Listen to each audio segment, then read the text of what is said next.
Control unit होगा, अलग अलग बैलेट यूनिट के पदों के लिए रहेंगे और एक साथ लोग वोट डाल सकेंगे। सिंपल प्रक्रिया हो जाएगी, लोगों को भी सहूलियत होगी और काउंटिंग वगैरह की प्रक्रिया भी ज़्यादा पारदर्शी हो पाएगी। तो हर तरीके से ये बेहतर है, इसमें राशि की भी बचत हो रही है क्योंकि कंट्रोल यूनिट एक ही है 6 अलग अलग बैलेट यूनिट के लिए। तो हर प्रकार से ये बेहतर प्रक्रिया है। समय की भी बचत होगी। जी जी बिल्कुल, समय की भी बचत होगी, प्रक्रिया सिंपल भी हो रहा है, पारदर्शी भी हो रहा है, फ्री एंड फेयर भी चुनाव पाएगा। जिलाध्यक्ष हैं विराट सिंह कुशवाहा जी हैं, पार्टी के राष्ट्रीय सचिव हैं। राजेंद्र प्रसाद कुशवाहा जी हैं, पूर्व जिला अध्यक्ष हैं, पार्टी के वरिष्ठ नेता हैं। अजीत मेहता जी हैं, पार्टी के युवा नेता हैं। प्रतीक कुशवाहा जी हैं, अजय पटेल जी हैं, बेबी कुशवाहा जी हैं, सतीश कुशवाहा जी हैं, एनडीए के नेता हैं। और अब हम निवेदन करेंगे माननीय मंत्री जी से, माननीय मंत्री जी इस प्रेस वार्ता को संबोधित करें। विभाग की जवाबदेही मिलने के बाद से अलग अलग जिलों में जाने का कार्यक्रम बन रहा है। उसी क्रम में कल नवादा जिला आना हुआ। अलग अलग जिलों में जाने पे जो भी विभाग की योजनाएं परियोजनाएं चल रही हैं उनका निरीक्षण का कार्यक्रम होता है, जनप्रतिनिधियों से संवाद होता है कि जो भी समस्याएं हैं, जो सुझाव है वो जानते हैं और साथ ही साथ विभागीय जिला स्तरीय और प्रखंड स्तरीय पदाधिकारियों के साथ समीक्षा बैठक भी होती है। जो कुछ भी लोगों की समस्याएं होती हैं पंचायतों में भी जाकर निरीक्षण किया जाता है और लोगों से भी बातचीत किया जा रहा है, कहाँ कुछ समस्या आ रही है, इस प्रकार से जो भी योजनाएं चल रही हैं उसमें और बेहतरी आ सके, योजनाओं का लाभ लोगों को बेहतर तरीके से मिले, इन तमाम चीज़ों को लेकर कार्यक्रम बन रहा है। उसी क्रम में नवादा जिला आना हुआ था और कल की समीक्षा बैठक के बाद आज इस प्रेस कॉन्फ्रेंस का आयोजन किया गया है। आप सभी लोगों का स्वागत है इस प्रेस कॉन्फ्रेंस में। समीक्षा बैठक में जो कुछ भी बातें मुख्य रूप से जिन बिंदुओं पे बात की गई उसके बारे में आप लोगों को ब्रीफ कर देंगे। सबसे पहले तो एक पंचायत सरकार भवन जो ड्रीम प्रोजेक्ट के रूप में सरकार के चल रहा है, सभी पंचायतों में मिनी सचिवालय के रूप में इसका निर्माण किया जाना है। जो भी समस्याएं हैं, जो भी दिक्कतें हैं लोगों का, सभी चीज़ों के ऊपर कार्रवाई पंचायत स्तर पर ही हो। जो भी सुविधाएं, जो भी सर्विसेज लोगों को उपलब्ध कराई जानी है पंचायत स्तर पे, उस एक बिल्डिंग में सभी सुविधाएं उपलब्ध हो, इसे सोच के साथ बनाया जा रहा है। नवादा जिला में कुल 182 पंचायत में पंचायत सरकार भवन बनाया जाना है। उसमें से आज की स्थिति में कुल 68 पंचायतों में पंचायत सरकार भवन बनकर तैयार है और क्रियाशील भी है। इसके अलावा बाकी 111 पंचायतों में निर्माण की प्रक्रिया चल रही है, भूमि चिन्हित कर लिया गया है, कहीं काम चल रहा है, अलग अलग स्टेज में निर्माण का काम चल रहा है। 3 ऐसे पंचायत है जहाँ पे भूमि को लेकर अन्य किसी कारण से दिक्कत आ रही है, जहाँ पे काम शुरू नहीं किया जा सका है, प्रक्रिया भी शुरू नहीं की जा सकी है, लेकिन वहाँ भी समस्या को दूर करते हुए जल्दी काम शुरू किया जाएगा। इसके अलावा पंचायत सरकार भवन जहाँ भी बन रहे हैं उनका निर्माण कार्य गुणवत्तापूर्ण हो, इसके ऊपर भी खास ध्यान रखा जा रहा है। सभी पदाधिकारियों को भी निर्देशित किया गया है, सभी अपने अपने फील्ड में अपने अपने क्षेत्र में जाएंगे, लगातार निरीक्षण करते रहेंगे। जो भी योजनाएं चल रही हैं, जहाँ कहीं भी अगर दिक्कत आती है क्वालिटी को लेकर के, संबंधित एजेंसी को सूचित करते हुए आगे जो भी कार्रवाई करनी है उसके रेक्टिफिकेशन के लिए वो सभी करेंगे। सभी चीज़ों के लिए निर्देशित किया गया है। साथ ही साथ पंचायत सरकार भवन में आधार सेवा केंद्र भी खोलने की कार्रवाई की जा रही है।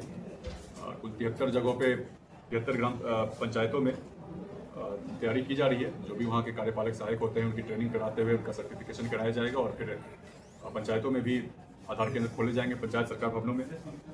इसके अलावा एक अन्य योजना है, मुख्यमंत्री ग्रामीण सोलर लाइट की योजना है। हर वार्ड में 10 सोलर लाइट का स्थापन किया जाना है और साथ ही साथ पंचायत स्तर पर भी +10 और सोलर लाइट का स्थापन किया जाना है। इसी में जो लक्ष्य तय किया गया है नवादा जिला के लिए कुल 25,930 लाइटें लगाने का, उसमें से आज के समय में 25,813 लाइटें लग चुकी हैं। जो कई बाद के रूप में कुछ जगह पे बचा है उसको भी जल्द से जल्द इस महीने पूरा कर लिया जाएगा। सोलर लाइट के रखरखाव को लेकर कई जगहों से शिकायत आ रही थी कि रखरखाव सही प्रकार से नहीं हो रहा है, कई लाइट खराब रहती है, सही समय पे ठीक नहीं किया जाता है, मरम्मती का काम नहीं किया जाता है। इसके लिए तमाम तरह के प्रावधान भी है। इस योजना के तहत जो भी संबंधित एजेंसी है उनको 5 साल के लिए रखरखाव की जिम्मेदारी उनको ही दी गई है जहाँ कहीं भी अगर समय पे वो लाइट ठीक नहीं कर पाते हैं उनके ऊपर दंड भी अधिरोपित किया जाता है।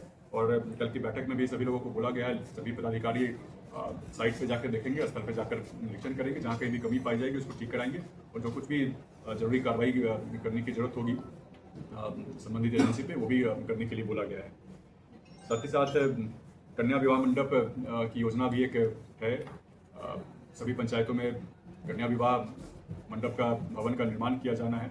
इससे तो आर्थिक बोझ भी कम पड़ेगा लोगों के ऊपर, परिवारों के ऊपर, और एक सामाजिक सौहार्द का भी को भी बढ़ावा मिलेगा। इसी क्रम में नवादा जिला में कुल 25 ग्राम पंचायतों में भूमि को चिन्हित कर लिया गया है। 18 जगहों पे प्रशासनिक स्वीकृति भी दे दी गई है और आने वाले समय में जल्दी इस पे धरातल पर काम भी देखने को मिलेगा। इसके अलावा मुक्ति धाम विकसित करने की भी योजना है विभाग की। उस क्रम में कुल 182 ग्राम पंचायतों में नवादा में 117 जगह मुक्ति धाम विकसित करने के लिए स्थल चिन्हित कर लिए गए हैं। जहाँ कहीं भी पहले से शवदहन का काम चल रहा है उन जगहों को विकसित करना है। कुल 117 जगह पे चिन्हित कर लिया गया है। निर्माण कार्य भी कई जगह पे शुरू हो गया है। आने वाले समय में और ज़्यादा इसमें प्रगति देखने को मिलेगी। साथ ही साथ पिछले दिनों सहयोग शिविर की शुरुआत की गई है। माननीय मुख्यमंत्री जी के नेतृत्व में हर पंचायत में सहयोग शिविर का आयोजन किया जाएगा। सरकार खुद आम सभी लोगों के द्वार पर जा रही है, उनकी समस्याएं सुन रही है और 30 दिनों का जो समय दिया गया है उसमें समस्याओं का निष्पादन भी हो रहा है। इस क्रम में पिछले दिनों 190 आवेदन प्राप्त किए गए थे सहयोग पोर्टल के माध्यम से, उसमें 148 का निष्पादन कर लिया गया है। बाकी जो बचे हुए हैं उसमें भी समय सीमा के भीतर 30 दिनों के भीतर निष्पादन किया जाएगा। इसके अलावा जिला परिषद की जो भी भूमि है अगर कहीं पे उसको विकसित करने की जरूरत है, विकसित करने का भी योजना पे भी काम किया जा रहा है। कहीं अतिक्रमण है उसको हटाते हुए भूमि किस प्रकार से बेहतर तरीके से मोनेटाइजेशन किया जा सके, जिला परिषद के आय का स्रोत भी बढ़ेगा और साथ ही साथ युवाओं के लिए रोजगार का सृजन भी हो पाएगा। तमाम चीज़ों के ऊपर काम किया जा रहा है। इसके अलावा पिछले दिनों मुख्यमंत्री जी के नेतृत्व में पंचायत विकास दिवस कार्यक्रम की भी शुरुआत की गई है। सभी पंचायतों में हर महीने पंचायत विकास दिवस का आयोजन किया जाएगा। लोग इसमें ज़्यादा से ज़्यादा भागीदारी हो, लोग आएंगे, अपनी समस्याएं बताएंगे और समस्याओं के अनुरूप जो भी उनकी वास्तविक समस्याएं हैं उसके अनुरूप योजनाओं का निर्माण होगा। तमाम चीज़ों के ऊपर काम चल रहा है। लोगों साथ ही साथ बैठक में लोगों की जो भी समस्याएं हैं, लोग अगर पदाधिकारियों के पास जाते हैं तो संवेदनशील होकर उनकी बातों को सुनना है, उसके ऊपर त्वरित कार्रवाई करनी है। तो तमाम तरह के निर्देश दिए गए हैं पदाधिकारियों को और भी जिस प्रकार से सभी योजनाओं का बेहतर क्रियान्वयन हो, इसके लेकर जो भी जरूरी कार्रवाई करने की जरूरत है वो सभी कार्रवाई करने के लिए बोला गया है। मुख्यतः इन्हीं बिंदु पे बात हुई है।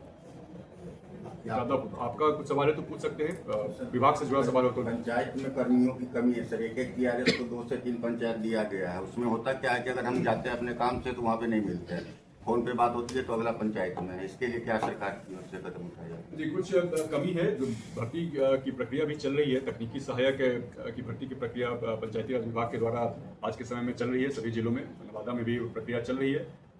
PRS का बता रहे हैं, पंचायती राज विभाग के कर्मी वो नहीं होते तो सीधे तौर पे हम उस पर कमेंट नहीं कर पाएंगे, लेकिन जो भी कर्मी है सभी कर्मी की कमी जहाँ कहीं भी है उसको दूर करने के लिए जो भी प्रक्रिया है अपनाई जा रही है। पंचायत सरकार भवन निर्माण में कुछ गड़बड़ी आई है, कल भी आपके सामने शायद कोई प्रश्न आया था, इसके बारे में क्या? जी, पंचायत सरकार भवन में हम खुद भी सब जगह जाकर निरीक्षण कर रहे हैं। जहाँ कहीं भी गुणवत्ता से कॉम्प्रोमाइज़ की बात आ रही है, सभी चीज़ को देखा जा रहा है। जो भी जरूरी कार्रवाई करने की जरूरत है, अगर एजेंसी के स्तर पे कमी है, पदाधिकारी के स्तर पे कमी है, सभी कार्रवाई की जा रही है। चुनाव के बारे में सर अटकलें बहुत सारी आ रही है। नहीं, कोई अटकल नहीं समझता है। क्या अटकल आ रहा है इसमें? कोई कह रहा है कि समय पर होगा, कोई कह रहा है आगे बढ़े। नहीं, चुनाव समय पे कराए जाने का पूरा प्रयास किया जा रहा है। बाकी इसमें निर्वाचन आयोग के निर्देशन में सारा काम चल रहा है, तो पूरी कोशिश है निर्वाचन आयोग की कि चुनाव सही समय पे हो। एक ऐसा पंचायत है सर जहाँ आज़ादी के बाद अभी तक रोड नहीं बना। ये बताइए कि इसकी कहा जाएगा कि उसके है तो तिहाड़ पंचायत में है। डिटेल दीजिएगा, उसको हम देख लेते हैं, संज्ञान में आएगा, उस पर बिल्कुल कार्रवाई की जाएगी। धन्यवाद। ठीक है सर, ये चीज आप लगातार बता रहे हैं सर, गौर की है, आप बता रहे हैं सर पंचायत चुनाव जो है पहली बार EVM के माध्यम से होगा। मल्टी पोस्ट EVM के माध्यम से। नहीं, मल्टी अभी क्या होगा कि सारे पदों के लिए जो भी EVM पहले भी तो होता ही रहा है, लेकिन EVM इस बार जो इस्तेमाल होगा वो अलग तरीके का EVM है। उसमें मल्टी पोस्ट EVM रहेगा। S3 मॉडल है। इसमें होगा कि 6 पद के लिए चुनाव वोट डाला जाना है। कंट्रोल यूनिट जो रहता है जहाँ पे पदाधिकारी बैठते हैं, कंट्रोल यूनिट एक ही रहेगा। उसके साथ ही 6 पदों के लिए एक ही कंट्रोल यूनिट से सारा 6 EVM कनेक्टेड रहेगा। मुखिया के लिए हो, सरपंच के लिए, पंच के लिए हो, वार्ड सदस्य के लिए हो, सारे 6 पद के लिए एक ही साथ ईवीएम रखा रहेगा। अलग अलग बॉक्स में अलग अलग कलर का बॉक्स बना रहेगा और एक बार बटन दबाएंगे यहाँ से पदाधिकारी और कोई जो वोटर हैं सारे 6 पद के लिए अलग अलग वोट डाल सकते हैं। पहले जो ईवीएम का इस्तेमाल किया था मल्टी पोस्ट नहीं होता था। मल्टी पोस्ट में क्या, अगर मल्टी पोस्ट नहीं है, जो पुराना मॉडल है उसमें सबके लिए अलग अलग कंट्रोल यूनिट होता है। एक बार बटन दबाएंगे फिर वहां पे एक बार वोट डालेंगे, फिर बटन दबाएंगे फिर वोट डालेंगे, इस तरीके से होता है। मल्टी पोस्ट में कंट्रोल यूनिट एक ही रहता है, अलग अलग बैलेट यूनिट रहता है। ये नया तरीके का तो सिंपल हो जाता है इससे करना, टाइम बचेगा। काउंटिंग वगैरह में भी इसमें काफी सिंपल हो जाता है। लास्ट टाइम ये सब 6 ईवीएम हाँ नहीं था, लेकिन मल्टी पोस्ट नहीं था, उसमें अलग अलग कंट्रोल यूनिट 6, वहां भी 6 कंट्रोल यूनिट भी डाला। ईवीएम तो यूज हो रहा है। हाँ ईवीएम तो यूज हुआ है, ईवीएम तो सब जगह यूज हो रहा है, मॉडल नया है। अक्सर देखे सर पटना से भी आपका है, आजकल नालंदा में भी मल्टी पोस्ट ईवीएम पहली बार, उसका नया मॉडल है, इम्प्रूव्ड मॉडल है।